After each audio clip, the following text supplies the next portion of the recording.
সুপ্রিয় দর্শক, আসসালামু আলাইকুম। কেমন আছেন আপনারা? আশা করি সবাই ভালো আছেন।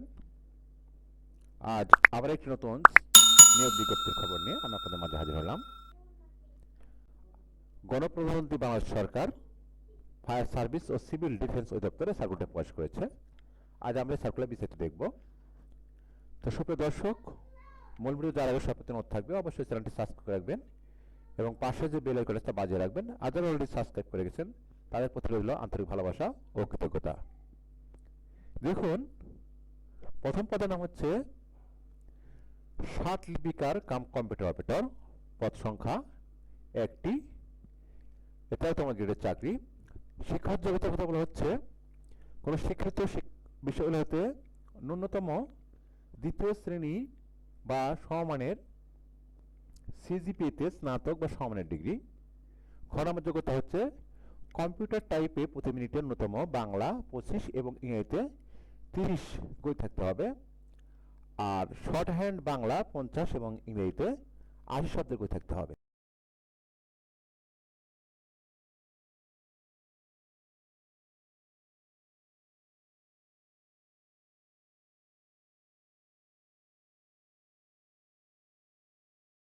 বত্রিশ ইঞ্চি ন্যূনতম ওজন 110 পাউন্ড। প্রার্থীকে ত্রুটিমুক্ত শারীরিক গঠন অধিকারী হতে হবে এবং অবশ্যই অবিবাহিত হতে হবে।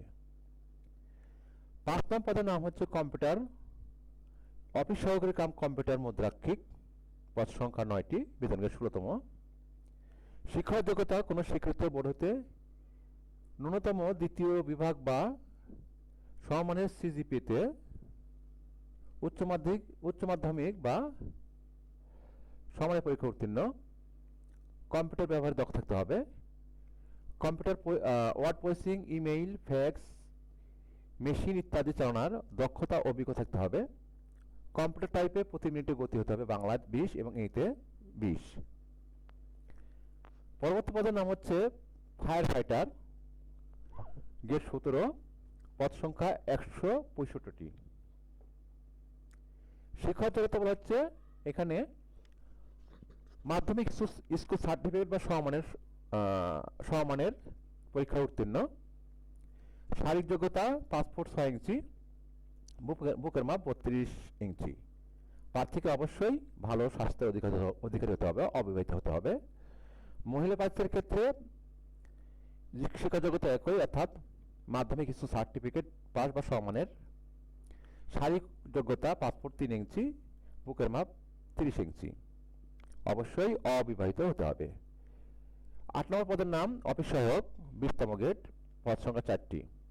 কোন শিক্ষক বোর্ড হতে মাধ্যমিক স্কুল সার্টিফিকেট বা সমমানের পরীক্ষা উত্তীর্ণ।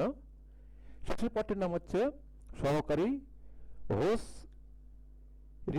রিপেয়ার, পদ সংখ্যা 1টি, 8ম শ্রেণী পাস হতে হবে এবং 2 বছরের অভিজ্ঞতা থাকতে হবে। মোট পদ সংখ্যা 197টি। সার্কুলারটি প্রকাশ করা হয়েছে দেখেন 6 এপ্রিল 2026 খ্রিস্টাব্দ তারিখে। এখন আমরা দেখবো আসলে কিভাবে আবেদন করব এবং আবেদন করার জন্য আমাদের কি যোগ্যতা দরকার। দেখুন, প্রার্থীকে অবশ্যই বাংলাদেশের স্থায়ী নাগরিক হতে হবে এবং জাতীয় পরিচয়পত্র বা জাতীয় পরিচয়পত্র প্রাপ্তির অনলাইন আবেদন কপি থাকতে হবে। জাতীয় পরিচয়পত্র অথবা জাতীয় পরিচয়পত্র প্রাপ্তির অনলাইন কপি ব্যতীত কোনো আবেদন গ্রহণযোগ্য হবে না। তাহলে 1 নম্বর শর্ত হচ্ছে অবশ্যই তাকে এনআইডি প্রাপ্ত হতে হবে।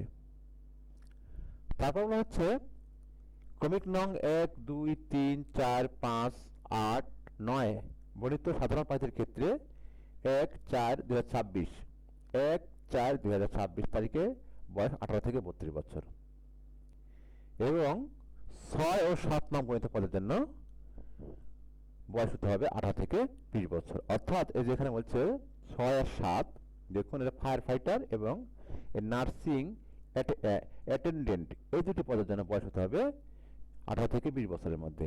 আর বাদ বাকি যে পদগুলো রয়েছে সেগুলোর জন্য 18 থেকে 32 বছর। এখন দেখুন আমরা কিভাবে আবেদনটি করব।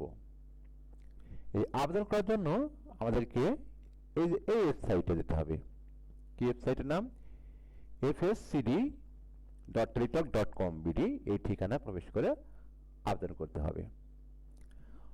আবেদন শুরুর তারিখ আপনার 10 এপ্রিল, অর্থাৎ 10 তারিখ থেকে শুরু হবে এবং আবেদন শেষ হবে হচ্ছে 9/5/2026। SMS এর মাধ্যমে আপনাকে আবেদন ফিটা প্রদান করতে হবে। এখানে দেখুন বলা হচ্ছে অফিস সহকারী কাম কম্পিউটার মুদ্রাক্ষিক পদের প্রার্থীর ক্ষেত্রে আপনার 100 টাকা করে পরীক্ষার ফি এবং সার্ভিস চার্জ 12 টাকা, মোট 112 টাকা। আর নিচে যে অন্যান্য পদ রয়েছে তার জন্য আপনার আবেদন ফি হচ্ছে 50 টাকা এবং সার্ভিস চার্জ 6 টাকা, মোট 56 টাকা পরিশোধ করতে হবে। আপনার যে মোবাইলে টেলিটক সিম আছে সেই মোবাইলের মেসেজ অপশনে গিয়ে প্রথমে লিখবেন FSCD, তবে স্পেস দিয়ে আপনার ওই যে ইউজার আইডি পাইলেন সেই ইউজার আইডি লিখতে হবে, তারপরে 1622 নাম্বারে সেন্ড করতে হবে। এই সেন্ড করার পরেই আপনাকে একটি পিন নম্বর সম্বলিত SMS পাঠানো হবে। এই পিন নম্বর সম্বলিত SMSটি পাওয়ার পরেই আপনাকে আবার মেসেজ অপশনে লিখতে হবে FSCD, তারপরে ইয়েস, তারপরে পিন নম্বরটি লিখে আবার 1622 নাম্বারে সেন্ড করতে হবে। এই সেন্ড করার পরেই ফিরতি SMS পাওয়ার পরেই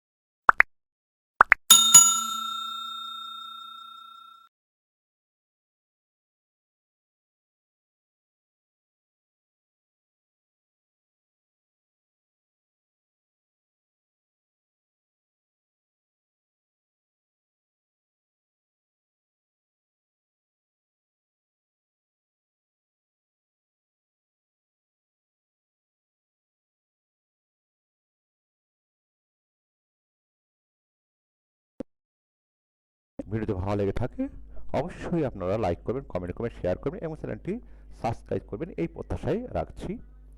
আমি আমার চ্যানেল থেকে মূলত এরকম ভিডিও তৈরি করে থাকি। আপনি যদি আমার চ্যানেলটি সাবস্ক্রাইব করে রাখেন তাহলে সেই তথ্য সবার আগে পেয়ে যাবেন।